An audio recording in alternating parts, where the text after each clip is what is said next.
नमस्कार, आप देख रहे हैं 5 की बात और मैं हूं नगमा। और इस वक्त की सबसे बड़ी खबर, सबसे पहली खबर यह है कि केंद्रीय मंत्री मुख्तार अब्बास नकवी ने इस्तीफा दे दिया है।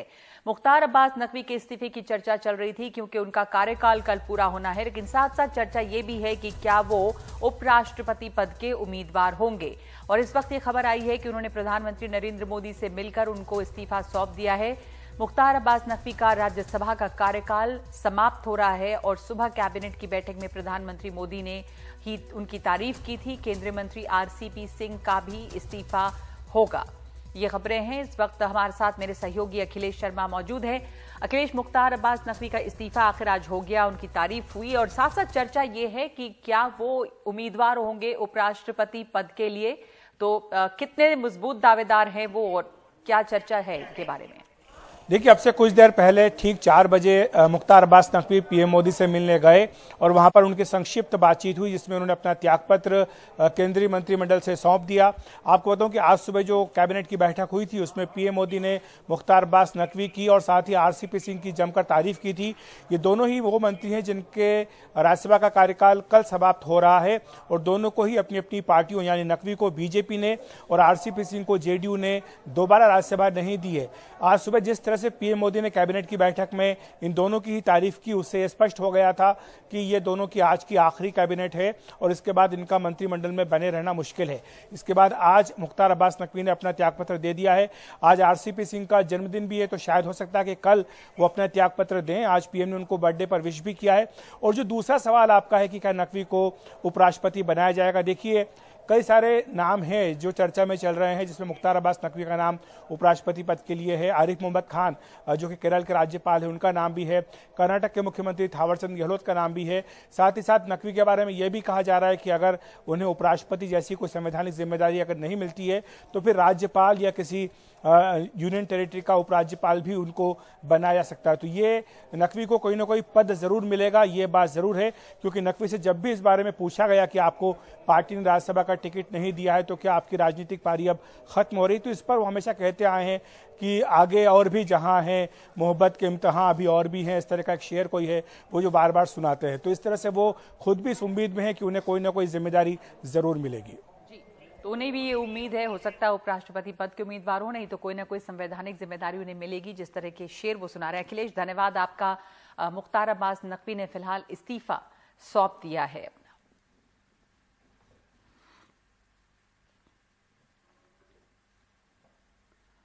और अब आपको बताते हैं, जो चारों तरफ देश में एक नफरत का माहौल फैला है, उससे जुड़ी जो तमाम खबरें हैं और उससे जो जुड़ी नई डेवलपमेंट्स हैं, उदयपुर हो और अमरावती हो या फिर अजमेर हो, 2 लोग नफरत की इस चिंगारी की बलि चढ़ चुके हैं। सब जगह पे नफरत फैली हुई है। दर्जन भर लोग इसमें गिरफ्तार भी हुए हैं।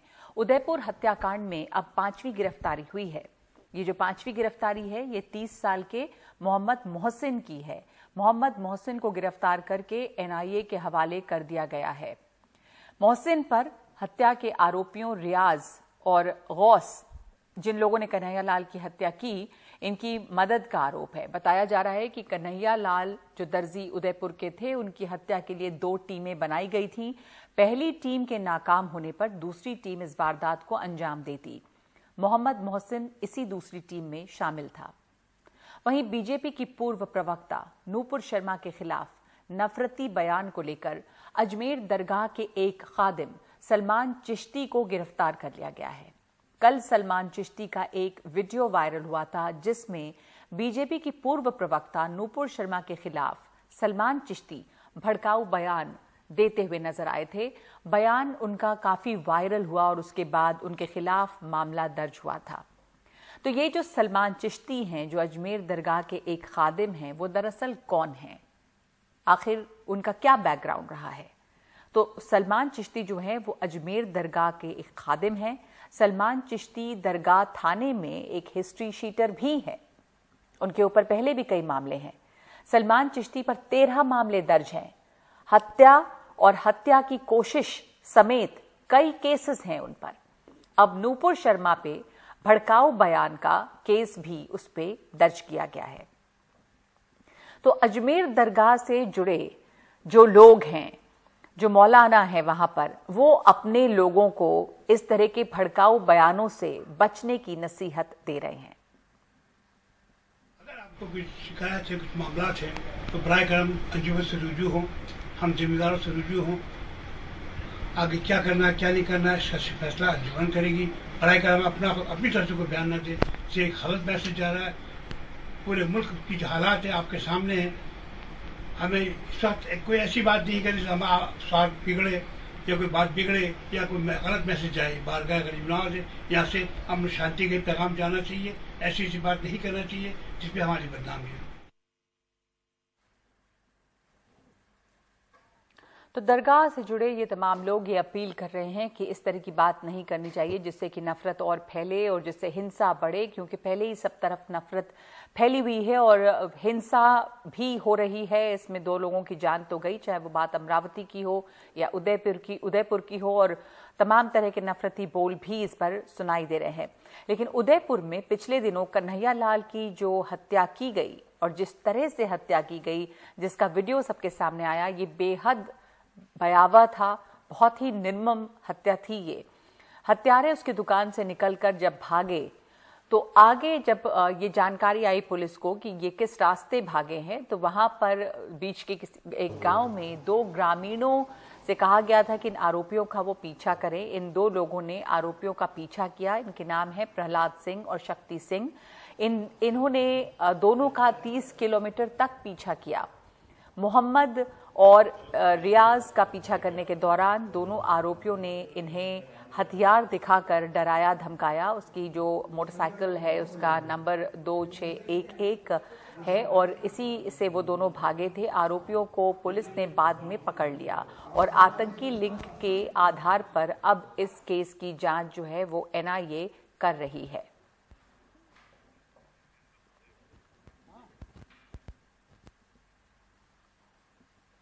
हमारे साथ शो में इस वक्त जुड़ रहे हैं प्रहलाद सिंह और शक्ति सिंह। आप दोनों का बहुत धन्यवाद। और आप दोनों की बहादुरी की चर्चा बहुत चली, आप लोग मुख्यमंत्री से भी मिले।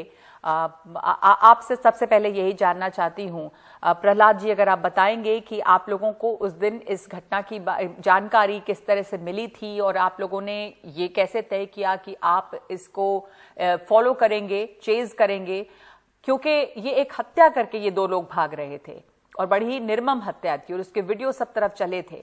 तो आप बताएं कैसे कुछ हुआ ये। हमारे करीब शाम को 6:30-7 बजे के आसपास फोन आया था एयरपोर्ट थाने से। तो उन्होंने बताया कि जो हत्याकांड हुआ है उसके 2 आरोपी इस तरफ आए हुए हैं और उसके बाइक नंबर है 2611 और ब्लैक कलर की बाइक है। तो सूर्य के हिसाब से हमारे को दिखे और हम उनका पीछा करना चालू हो गए थे। लगातार हम उनका पीछा कर रहे थे और बात हो रही थी पुलिस वालों कि भाई यहाँ तक पहुंचे। उन्होंने हमें डराया भी था, चाकू निकाल के पीछे वाला व्यक्ति बैठा था जो, लेकिन हम डरे नहीं, उनके पीछे लगते रहे। तो उन्होंने आपको डराया धमकाया। शक्ति सिंह, आप दोनों लोग भी मोटरसाइकिल से उनका पीछा कर रहे थे, बहुत दूर तक आप लोगों ने उनका पीछा किया? जी मैम। जी जी मैडम जी, अगर आप थोड़ा ऊंचा बोल सके, आपकी आवाज बहुत साफ नहीं आ रही। शक्ति सिंह जी, आप बताएंगे आप लोगों ने 30 किलोमीटर पीछा किया मैम। 30 किलोमीटर तक पीछा किया आपने? हाँ जी, 30 किलोमीटर। इस दौरान आप लोगों को डर भी लगा होगा, आप लोगों को उन लोगों ने डराया धमकाया भी। उनके पास हथियार थे, आपके पास तो हथियार थे नहीं। तो नहीं, इसका संपर्क था पूरा तक और हम उनका पीछा कर रहे थे और हम उस वक्त दोबारा हम आपसे बात करने की कोशिश करेंगे। आप सुन सकते हैं हमें अभी? प्रहलाद सिंह जी या शक्ति सिंह, आप दोनों सुन सकते हैं?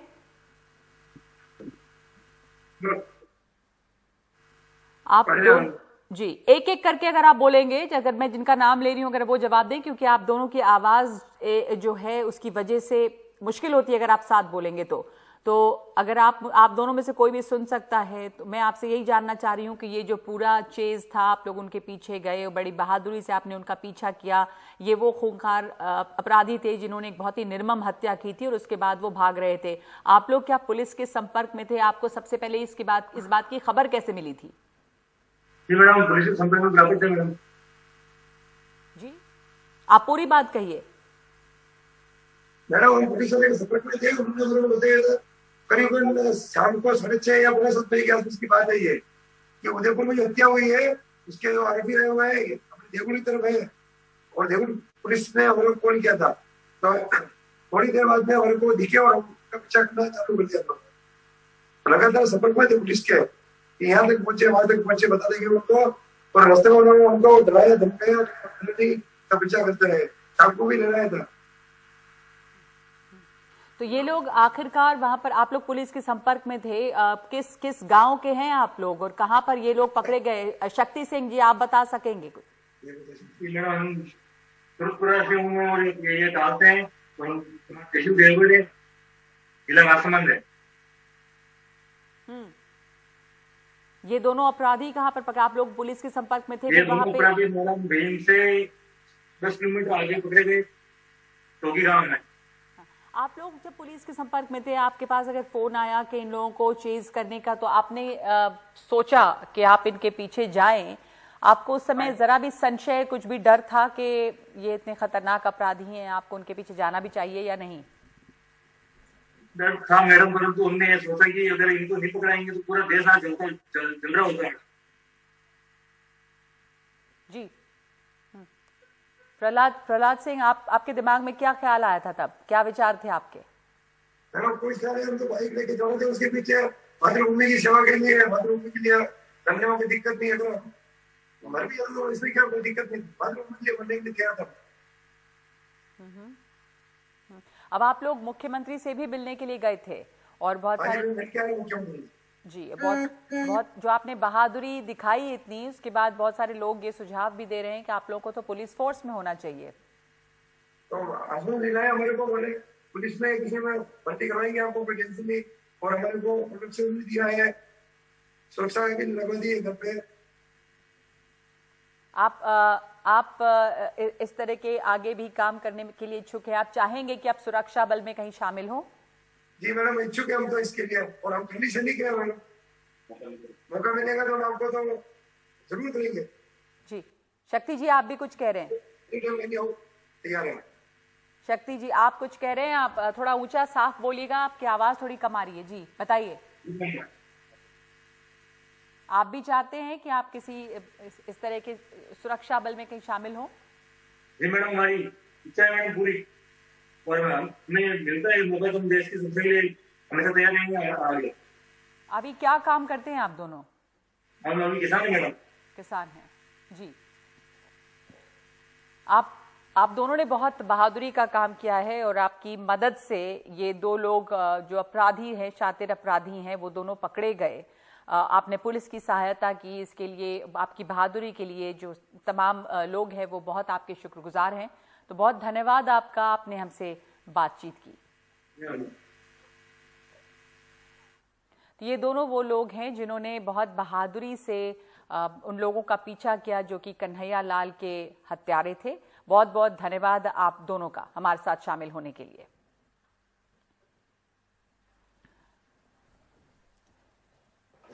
तो आप ये देख रहे हैं कि ये वो मोटरसाइकिल की तस्वीर है जिस पर ये अपराधी भागे थे और ग्रामीणों के चलते ही गिरफ्त में आए कातिल। ये जो दो ग्रामीण थे खास करके, इन्होंने 30 किलोमीटर तक इन लोगों का पीछा किया। ये किसान हैं और इनको जब खबर मिली तो ये अपनी मोटरसाइकिल से निकले और पीछा किया। ये जो RJ27 रजिस्ट्रेशन नंबर की 2611 ये जो मोटरसाइकिल है, इस पर ही ये दोनों हत्यारे भागे थे कन्हैया लाल की हत्या करने के बाद। और इन दो ग्रामीणों को खबर मिली तो उसके बाद वो उनका पीछा करते हुए 30 किलोमीटर तक गए और तब ये दोनों हत्यारे जो हैं वो पुलिस की पकड़ में आए। और इस वक्त 5 की बात में एक ब्रेक ले रहे हैं हम। ब्रेक लेने के बाद महुआ मोइत्रा का जो बयान है देवी काली पर, उसके बाद एक नया हंगामा, एक नया विवाद शुरू हो गया है। ब्रेक के बाद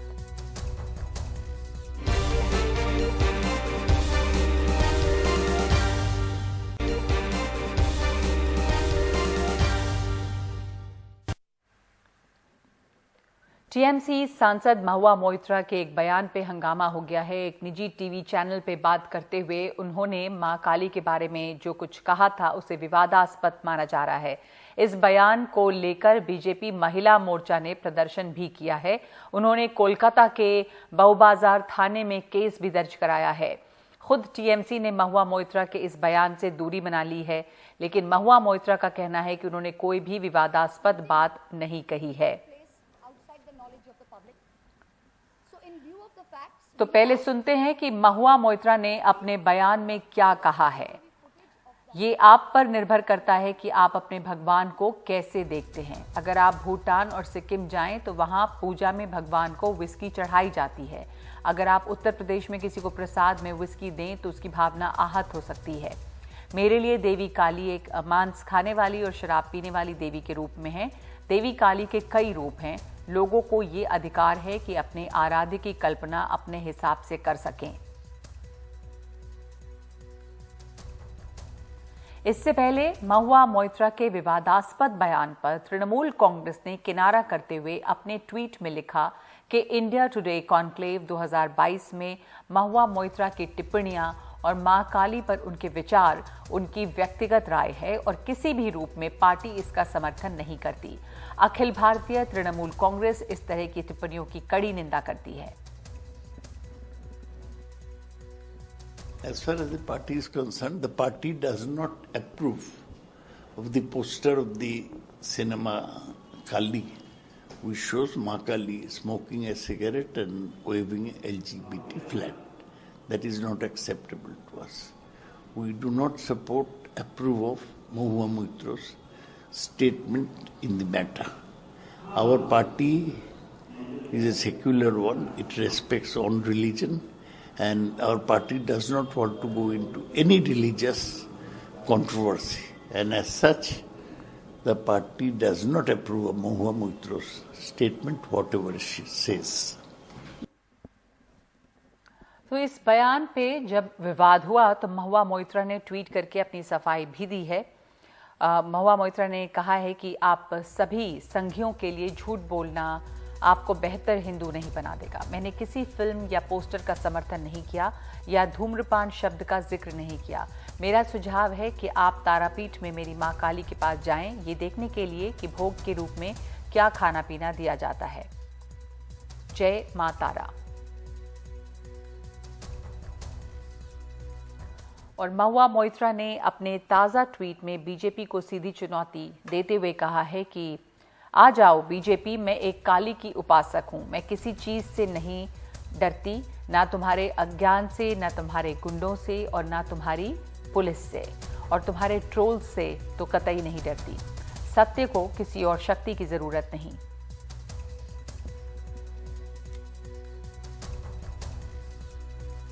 कांग्रेस नेता शशि थरूर ने महुआ मोइत्रा के पक्ष में ट्वीट किया है। उन्होंने लिखा है कि मैं बदनीयत गढ़े गए विवाद से अनजान नहीं हूं, लेकिन महुआ पर हो रहे हमलों से हैरान हूं।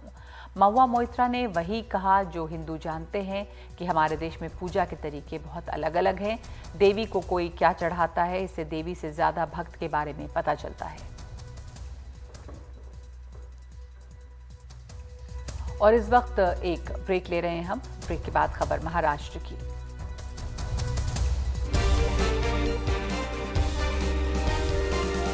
एनआईए ने popular front of India PFI के जिला अध्यक्ष सोहेल नदवी से पूछताछ की है। एनआईए नदवी समेत सभी 7 आरोपियों को आगे की पूछताछ के लिए मुंबई ले जा रही है। 21 जून की रात उमेश कोले की चाकू मारकर हत्या कर दी गई थी। और इस पर और जानकारी दे रहे हैं अनुराग द्वारी।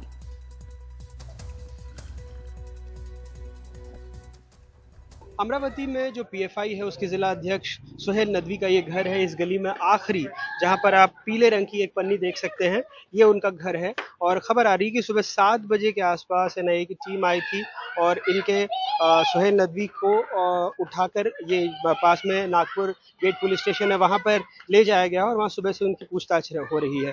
घर में भी जो पूरी तलाशी हुई है, जो भी कागजात हैं या फिर जो भी पीएफआई से जुड़े, वैसे यहाँ पर छोटा सा संगठन है पीएफआई का, बहुत ज़्यादा सदस्य नहीं है, यहाँ पर उनसे पूछताछ चल रही है। हालांकि जो केमिस्ट उमेश कोल्हे हैं उनके हत्या में पीएफआई के तार किस तरह से जुड़ते हैं, इस बारे में अभी कोई पुख्ता जानकारी नहीं है। और यही जानकारी निकालने की कोशिश की जा रही है दूसरे आरोपियों से कि इस संगठन का इस हत्याकांड में क्या रोल हो सकता है, क्या भूमिका हो सकती है। बहरहाल फिलहाल इतनी ही जानकारी मिली है कि जो सुहेल नदवी हैं उनसे यहाँ पास के पुलिस स्टेशन में एनआईए के अधिकारी पूछताछ कर रहे हैं। अमरावती से अपने सहयोगी कैमरा पर्सन रिजवान खान के साथ अनुराग द्वारी, एनडीटीवी इंडिया। और अब आपको सुनाते हैं जो पीएफआई के प्रेसिडेंट हैं उनके भाई का क्या कहना है। वो कह रहे हैं कि करीब सुबह 7 बजे यहाँ पर एनआईए की जो टीम है वो 5 गाड़ियों में पहुंची थी। सुबह 7 साढ़े 7 बजे हमारे घर में एनआईए की टीम आई थी अजीत कदम के साथ। 5 गाड़ियाँ थी 4 व्हीलर, उसमें एनआईए की पूरी टीम थी। 7 साढ़े 7 बजे बगैर इन्फॉर्मेशन के वो लोग आए थे। उसके बाद में जो है हमारे घर को पूरा सर्च किया उन्होंने, एक चीज़ को चेकिंग किया और हमारे घर से सिर्फ आधार कार्ड की और हमारे इलेक्शन कार्ड की फ़ोटो लेके गए, इसके अलावा कुछ भी नहीं लेके गए। पीएफआई से जुड़ा कोई डॉक्यूमेंट या कोई फाइल या कोई इस तरह का दस्तावेज जो आपके घर पे हो जो लिया गया हो?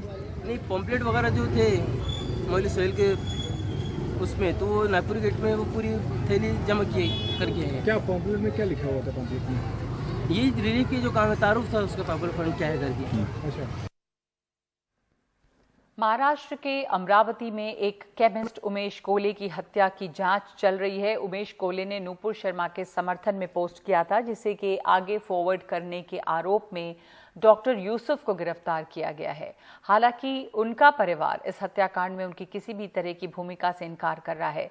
मारे गए केमिस्ट के भाई ने भी सीधे तौर पर उन पर कोई आरोप नहीं लगाए हैं। उमेश भाई है तो उन्होंने डॉक्टर साहब के मोबाइल पर रिलीजन से रिलेटेड मैसेज भेजे थे जो कि अच्छा नहीं था। तो फिर डॉक्टर साहब को ऐसा पढ़े उन्होंने और उनको लगा कि इस पे मैंने कुछ रिप्लाई करना चाहिए करके, क्योंकि इतने साल से वो देख रहे फिर भी मुसलमानों के बारे में ऐसे सोच रखते करके। तो फिर उन्होंने डॉक्टर साहब ने रिप्लाई में सिर्फ इतना भेजे थे उनके दोस्तों को। और कौन से दोस्तों को भेजे थे सर? उन्होंने जो डॉक्टर्स ही है उनके फील्ड के, तो उनको भेजे थे उन्होंने मैसेज किए, देखो ये मुसलमानों के बारे में ऐसी सोच रख रहे, अपने को यहाँ से अब मेडिसिन वगैरह लेना नहीं है। मास्टरमाइंड तो पुलिस वाले किसी और को बोल रहे हैं। अभी एग्जैक्ट अंदर कैसा ये हुआ, किसको फॉरवर्ड हुए और क्या हुआ, ये बहुत बोलना मुश्किल है। लेकिन मास्टरमाइंड तो नहीं बोल सकते, क्योंकि जो आदमी कुछ बिजनेस कर रहा है, बाकी चीजें कर रहा है, तो मास्टरमाइंड उसको एकदम से नहीं बोल सकते। और ऑलरेडी मास्टरमाइंड करके इरफान नाम का कोई शख्स ऑलरेडी पुलिस वालों ने बोला है कि वो मास्टरमाइंड। आपको भी लगता है उन्होंने सिर्फ व्हाट्सएप फॉरवर्ड किया होगा? हो सकता है फॉरवर्ड, हाँ टर्म्स रहे हैं तो फॉरवर्ड किए होंगे मैसेज ये सब किसी और को, और हो सकता है किसी और ने वो सब ये किया हो या इन्होंने भी किसी को किया हो। तो अभी बोलना बहुत मुश्किल है। अभी वो पूरा आ जाएगा सामने मामला तो फिर पता चलेगा। इस पूरे मामले पर अमरावती की सीपी डॉक्टर आरती सिंह का कहना है कि डॉक्टर यूसुफ की भूमिका को लेकर बस इतनी ही जानकारी है कि उन्होंने मैसेज आगे बढ़ाया जो हत्या के आरोपी तक पहुंचा। डॉक्टर यूसुफ की गिरफ्तारी सबसे आखिर में हुई है। डॉक्टर जो उमेश कोल्हे जी का परिवार है और यूसुफ का परिवार है, उनका भी मानना है कि वो सिर्फ जो मैसेज को फॉरवर्ड किया था उन्होंने, वो भी 1-2 वेटनरी डॉक्टर्स के ग्रुप में या 1-2 और लोगों के ग्रुप में। तो उनकी अभी तक जो भी आपकी जांच रही है मैम, उसमें उनका रोल क्या बहुत बड़ा नजर आ रहा है या सिर्फ मैसेज को भेजने में? देखिए, हम डॉक्टर यूसुफ को डे 1 से ही बुला रहे थे, क्योंकि हम सारी थ्योरीज पे वर्क कर रहे थे। तो इनसे रिलेटेड डॉक्टर यूसुफ सबसे प्रोमिनेंट पर्सन दिख रहे थे। हम डे 1 से उनको बुला रहे थे, उनका स्टेटमेंट ले रहे थे। बाय डे 5, क्योंकि जैसे मैंने आपको बताया कोई भी कॉन्क्रीट एविडेंसेस नहीं थे, बाय डे 5 हमें ऐसा लगा कि नहीं, नूपुर शर्मा की पोस्ट इन्होंने फॉरवर्ड की और बहुत जगह फॉरवर्ड की, और इसीलिए वो आरोपियों तक पहुंची। इसलिए हमने जब सारे हमें एविडेंसेस मिल गए तब हमने उनको अरेस्ट किया। तो अभी तक उनका रोल यही नजर आ रहा है मैम कि सिर्फ उन्होंने व्हाट्सएप फॉरवर्ड किया, या और आगे भी कुछ आप लोगों की तफ्तीश में पता लगा था? उन्होंने ये व्हाट्सएप फॉरवर्ड किया और इसके नीचे कुछ कमेंट्स लिखे। ओके, अभी तक इतना ही रोल उनका सीमित है। हाँ, राइट जी। अमरावती पुलिस ने एक प्रेस नोट जारी करके कहा है कि जिन भी लोगों ने नूपुर के बयान का समर्थन किया था और अब उन्हें धमकी मिल रही है तो उन सभी को आगे आकर शिकायत दर्ज करवानी चाहिए। प्रेस नोट में लिखा गया है कि नूपुर शर्मा के समर्थन में जिन लोगों ने भी व्हाट्सएप या सोशल मीडिया पर पोस्ट किया या स्टेटस लगाया और अगर उन्हें धमकियां मिल रही हैं तो वो आगे आएं और पुलिस में शिकायत दर्ज कराएं ताकि धमकी देने वालों के खिलाफ कार्रवाई की जा सके।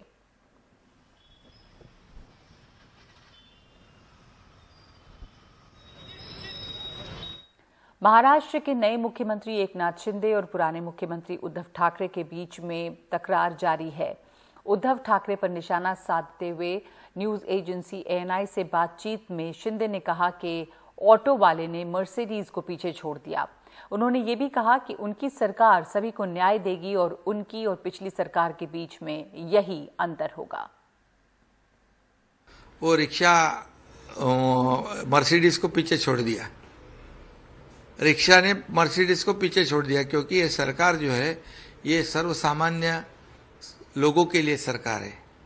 ये समाज के हर घटक को न्याय दिलाने वाली सरकार है। और देखिए हम लोग ऐसा काम करेंगे कि ये सरकार हर एक घटक को, हर एक व्यक्ति को लगे कि ये मेरी सरकार है, ये मेरे लिए काम करेगी। मुख्यमंत्री पद की शपथ लेने के बाद जब एकनाथ शिंदे अपने घर ठाणे पहुंचे तो उनका जोरदार स्वागत किया गया। भारी बारिश के बीच उनके स्वागत में बड़ी संख्या में लोग मौजूद थे और इस दौरान उनकी पत्नी लता शिंदे भी बहुत खुश नजर आईं और वहां पर उन्होंने वो ड्रम बजाते हुए नजर आ रही हैं।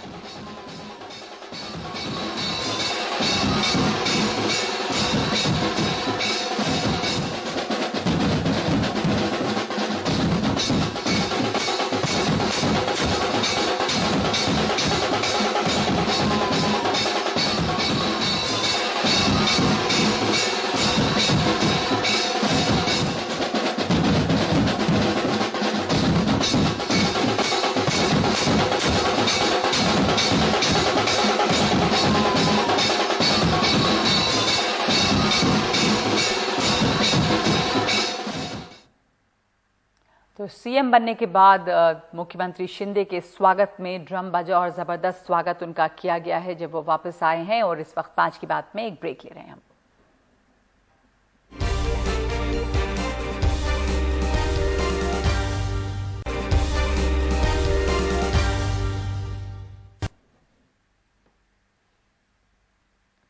खबर यह आई है कि सरकार ने कोरोना टीके की बूस्टर डोज की समय सीमा जो कि 9 महीने थी उसे घटाकर अब 6 महीने करने का फैसला लिया है।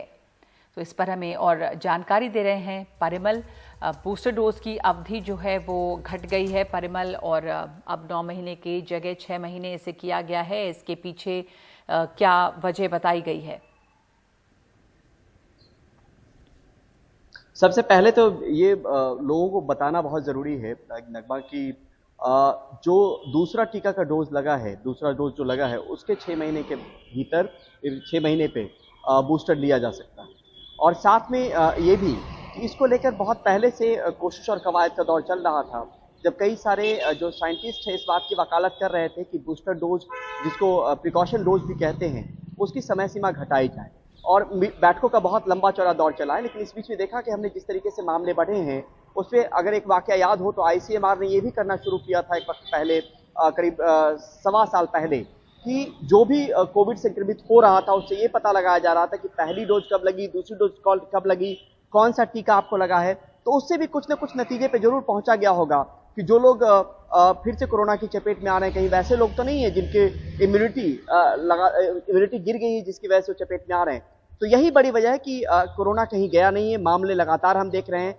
तो लोगों को इम्यूनिटी देने की एक कोशिश है कि सही समय पर वो इम्यूनिटी मिल जाए, और इसी के तहत ये समय सीमा जो है वो 9 महीने से घटाकर 6 महीने की गई है। जी, क्योंकि देश में केसेस जो हैं वो लगातार बढ़ रहे हैं, इसलिए बूस्टर डोज की अवधि भी घटाई गई है। 9 महीने में पहले बूस्टर डोज लिया जाता था, अब आप 6 महीने में भी ले सकते हैं।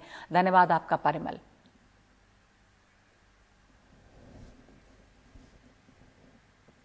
और लालू प्रसाद यादव जो कि पटना में पारस अस्पताल में भर्ती हैं क्योंकि वो गिरे थे और गिरने की वजह से उनका फ्रैक्चर हुआ है और कंधे में चोट आई है, तो उन्हें पटना के पारस अस्पताल में रखा गया है। लेकिन खबर ये है कि अब उन्हें दिल्ली के एम्स में शिफ्ट किया जाएगा।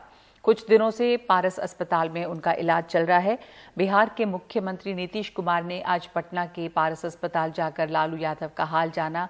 इससे पहले प्रधानमंत्री नरेंद्र मोदी ने भी तेजस्वी यादव को फोन करके लालू यादव की सेहत की जानकारी ली थी। प्रधानमंत्री मोदी ने लालू यादव के बेहतर इलाज के लिए किसी भी तरह की सुविधा की भी पेशकश की है। लालू यादव को कंधे और हाथ में गंभीर चोट आई है, जिसके बाद उन्हें अस्पताल में भर्ती कराया गया है।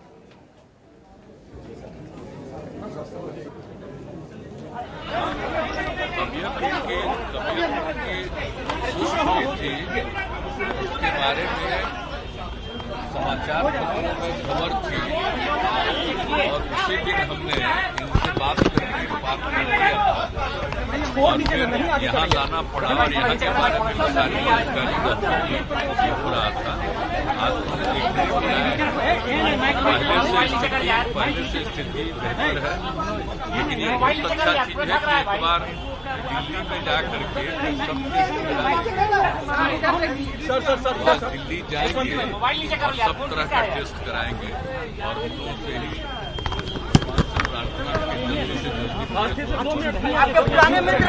हमारे तो बहुत पुराने समाज के सरकारी खर्चे पर होगी सर, सरकारी खर्चा भी करेगी ना। वो तो करेगी ही, वो तो उनका अधिकार है, उनका तो अधिकार है, वो सब कुछ सरकार करेगी, उसमें कोई दिक्कत नहीं है। तो किया हुआ पहले से बना हुआ नियम ही है, उसमें कोई दिक्कत नहीं है, वो सब तो होगा ही, लेकिन जल्दी से जल्दी स्वस्थ हो यही हम लोगों की कामना है और मुझको पूरा भरोसा है। हालात स्टेबल है और आप लोग सब लोगों की जानकारी में पहले से ही होगा कि किडनी और हार्ट का शुरू से ही इलाज जो है दिल्ली में चलता रहा है, तो बाकायदा एम्स में चलता रहा है और जो डॉक्टर जो देखते रहे हैं, जिनको लालू जी के मेडिकल हिस्ट्री का और इलाज का, ट्रीटमेंट का सारा जानकारी पता है, प्राप्त है, तो वहीं हम लोगों की राय बनी कि वहाँ ले जाकर के इनकी इलाज जो है वहीं कराया जाए, ट्रीटमेंट कराया जाए, तो कहीं कोई दिक्कत ना हो, इसके लिए जो है हम लोग दिल्ली हम लोग लेकर के जाएंगे।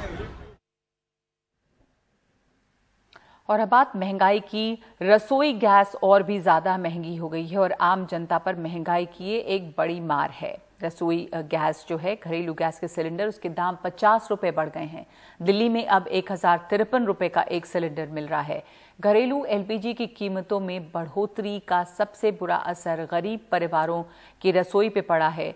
उनकी मांग है कि बढ़ी हुई महंगाई के इस दौर में तेल कंपनियों को आम आदमी को राहत देने के लिए कीमतें घटाने पर गौर करना चाहिए। मैं इस वक्त आरके पुरम के एकता विहार कॉलोनी में हूँ। यह घर उमेश और सीतू का है। सीतू एक गृहिणी हैं जो यहाँ पर कई साल से रह रही हैं। सीतू, ये एलपीजी सिलेंडर जिस तरह से महंगा हुआ है, आपके किचन के बजट पर कितना असर पड़ा है? बहुत पड़ा है सर, इतना पड़ा है कि क्या कमाएं, क्या बच्चों को खिलाएं, और ये सिलेंडर, सब्जियाँ इतनी महंगी हो गई हैं, हर बात में महंगाई है, बहुत महंगाई है, बहुत महंगाई हो गई, बहुत महंगाई हो गई सर, हर चीज़ में। बच्चों को खिलाएं कि हम खाएं कि घर का खर्चा करें, क्या करें सर, मुश्किल हो रहा है किचन बजट, मुश्किल हो रहा है। सिलेंडर में पैसे बढ़ते जाते हैं हर महीने कभी कुछ कभी कुछ। अब बताइए क्या करें, बहुत मुश्किल हो रहा है, बहुत मुश्किल है। और मेरे साथ उमेश भी हैं जो सीतू के पति हैं। उमेश, जिस तरह से एलपीजी की कीमतें बढ़ी हैं, इस साल मैं देख रहा था चौथी बार कीमतें बढ़ाई गई हैं, उससे आपके जैसे जो लोग हैं एकता विहार कॉलोनी में, उन पर कितना असर पड़ा? सर सभी पे दिक्कत है इसकी वजह से, पैसे बढ़ाने से। जब नॉर्मल था जब सही था सर, अब हर महीने पैसे बढ़ रहा है सर। तनख्वाह का कोई रूल नहीं है पैसों का, इन चीज़ों पे हर महीने पैसा बढ़ रहा है, कभी 6 महीने में, कभी साल में, कभी 1 महीने में बढ़ा दे रही है सरकार। कहाँ तक सर करेंगे, इतनी महंगाई रहेगी तो आपको लगता है कि ये कीमतें नहीं बढ़ानी चाहिए इस समय? बढ़ानी चाहिए सर, और कम कर देना चाहिए। जिस रेट में पहले था उस रेट में हम नॉर्मल से खरीद भी पा रहे थे और अपना घर का खर्च भी चला पा रहे थे जैसे चल रहा था सर। जी, तो तेल कंपनियों को इसके बारे में सोचना चाहिए। जी सर। काफ़ी कीमतें घटानी चाहिए सर। हम जैसे गरीब आदमी कहाँ जाएंगे सर? 1000-1200 1500 12-15 हज़ार की नौकरी है सर। घर का खर्च भी है, फिर गैस भराएंगे, घर का खर्चा है, बाहर का खर्चा है सर, हर चीज़ है। हमसे बात करने के लिए शुक्रिया। तो मेरे कैमरा सहयोगी जेवियर के साथ हिमांशु शेखर, एनडीटीवी इंडिया। कुल्लू के मणिकरण के चोज इलाके में बादल फटा है, जिससे बड़ी दुर्घटना हुई है। इसमें तेज बहाव की चपेट में कुछ घर आ गए हैं और कुछ लोगों के बहने की भी आशंका है। गांव की ओर जाने वाला पुल भी क्षतिग्रस्त हो गया है। प्रशासन की टीम घटनास्थल के लिए रवाना हो गई है। कुल्लू में कल रात से तेज बारिश हो रही है। मलाना का देश के दूसरे हिस्सों से संपर्क कट गया है। लारजी, पंडोह, बिलासपुर में प्रशासन ने हाई अलर्ट जारी किया है।